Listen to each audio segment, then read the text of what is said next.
Hey there peeps, it's me again and I'm back for another interesting video. This time, let's get to know more about Comunitas. Anyways, I hope you guys are going to stay tuned until the end.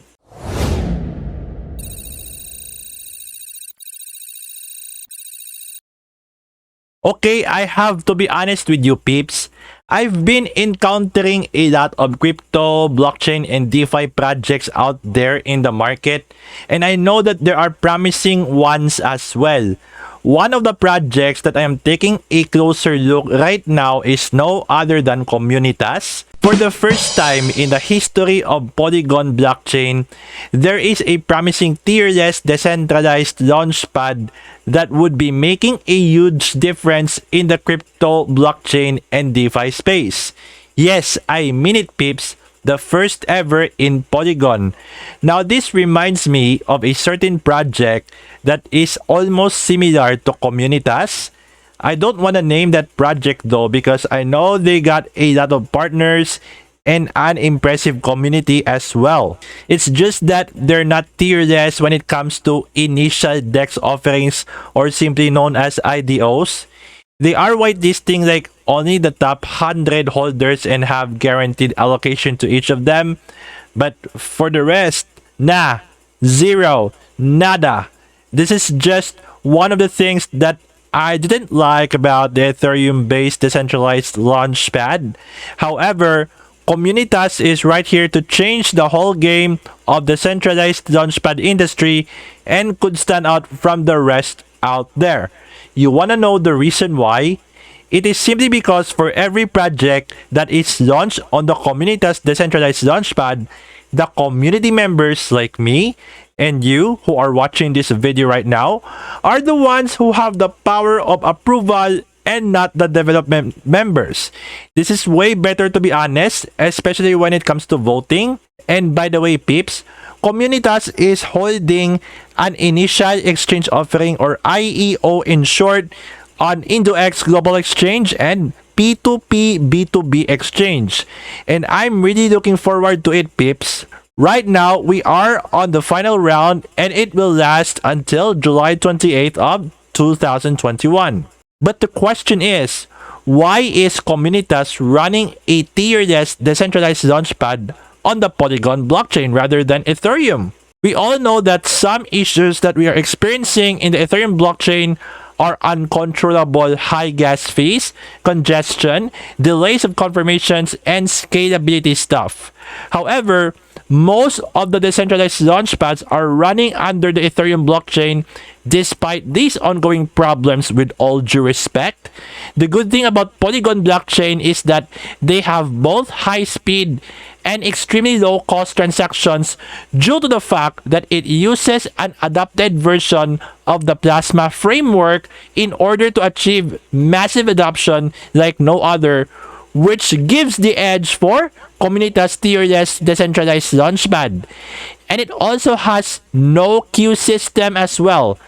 I know that there are some platforms out there that are having queue systems in which it would take time for us to wait. However, if you're just sick and tired of waiting or dealing with these queues, Comunitas is the right choice for you. No queues, so it's a time saver. As for being a tierless system, it doesn't matter how many tokens you hold. Unlike the other ones where they can only whitelist the top token holders and giving them guaranteed allocation, Comunitas is all about equality by giving a fair opportunity for those who are just holding less tokens by giving them guaranteed allocation in their future IDOs.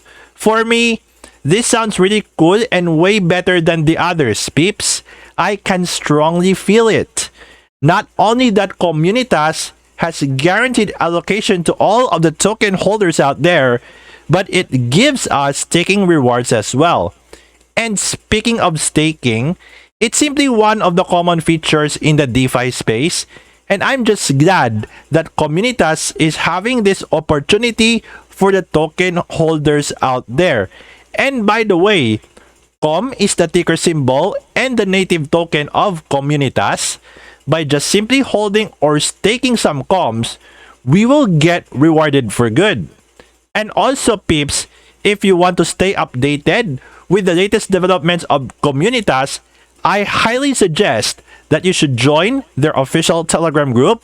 And not only that, I also suggest that you should go to this link right here for you to gain access to these Comunitas local speaking groups. Now, for my honest insights about Comunitas, I've been getting into IDOs before and encountered several decentralized launchpads running on the Ethereum blockchain, especially those who are just whitelisting top holders out there and giving them guaranteed allocation, and not the other ones who have less tokens or out of the top holders. I respect the fact that they are continuing their business as usual, but ignoring the main concerns of the Ethereum network, like high gas fees, slow process of transactions, and scalability. With Comunitas, this is a win-win situation for both projects and the community. Now, as for the projects, they don't have to deal with the scalability issues as well as high gas fees and slow transactions anymore, because Comunitas is running under the Polygon blockchain. And for users like us, I mean, when it comes to these projects, we have the power to vote and approve the projects and not the developers themselves. Plus, their roadmap and the team behind this project are very amazing and are having a bright future ahead. I can see that Comunitas will continue growing to be the best tier-less decentralized launchpads out there for projects who want to launch their respective IDOs. To the entire team of Comunitas, great job, guys! At least I have shared with you about Comunitas. I hope you've learned something from me in this video. Thank you all for watching, by the way. Kindly don't hesitate or think twice in sharing this to your crypto, blockchain, and DeFi friends out there. For more information about Comunitas, just simply go to their official website at comunitas.net, and I highly encourage you to download and read their white paper for you to fully understand some in-depth information about their project and to follow their official social media channels to stay updated with their ongoing developments. And I would like to invite you all to smash the like button, hit subscribe, and turn on the notification bell for you to stay notified about my latest videos regarding cryptocurrencies, blockchain technology, decentralized finance, and NFTs. And you can follow my social media channels right here or in my YouTube description. Okay guys, so from my freaking home studio, this is Jeff aka Nomad Fury, and see you all on my next video.